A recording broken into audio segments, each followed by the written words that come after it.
So I say this to almost all my clients who come to me for consultation, specifically on a procedural fairness letter case, that IRCC is known to be making miracles. Okay, there are some examples, there have been some examples where the clients and I were super positively surprised.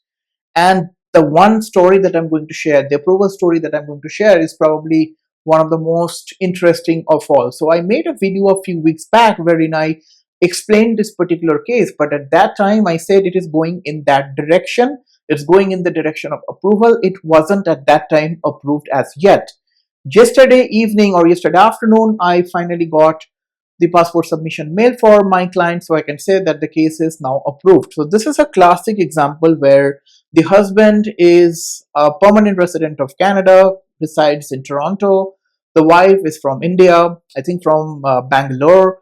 The spouse got married to, my client got married to her husband, but the husband did not declare his wife as a member of the family class, and therefore his wife was excluded from the member of family class when the husband lodged the family class application, right? So this mistake happens a lot. This type of cases are typically being processed by CPC Mississauga. Very common circumstances we deal with almost every single day. But that's not everything. The reason I said it was interesting is because IRCC, so the client was handling the application on her own. The IRCC sent the CPC Mississauga, to be specific, sent the procedural fairness letter to the client.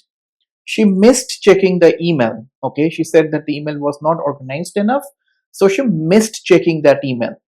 She found out about the procedural fairness letter literally after 15-20 days of the deadline. Okay, so in this kind of cases, they give usually 30 days of deadline. So it was in the 45th or 50th day that she finally found out about the procedural fairness letter. So mistake number one, deadline has passed, but that's not all. Mistake number two, she suddenly sent an email to IRCC saying that I need 30 more days of time because I found it there. Okay, that's number two. Thirdly, after sending that email, she sent another email to IRCC making a haste submission saying that this is my initial submission. I am going to make a formal submission after 30 days. Okay, all these things have taken place, and then she contacted me. The husband of my client actually contacted me on a Sunday morning. We consulted because it was super important. I think we responded to the letter within 3-4 days of time. And from that point in time, about a month's time, there was no response. Okay. And also she missed the medical. So there was a lot of missing moving parts in this whole equation.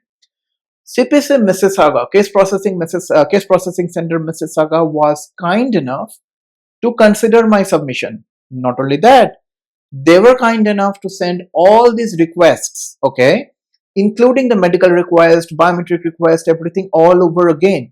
So they literally reopened that case after our submission, sent everything to the clients all over again, keeping us in the loops. Obviously, they were sending the emails to me and we were forwarding those to the clients.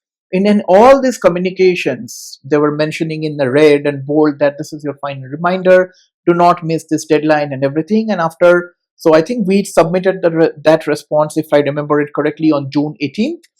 And yesterday we got the passport submission request. So if you are looking for an update onto how long it is taking for a case to be processed when the applicant is in India, it is taking from June 18th till yesterday.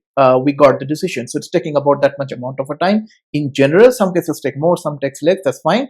But this is a classic example where IRCC really goes way out of their way, acknowledges everything that we have been submitting even after the deadline has passed. And obviously, because the case has got merit, and probably we were able to make a decent submission because of which the case was approved. So this is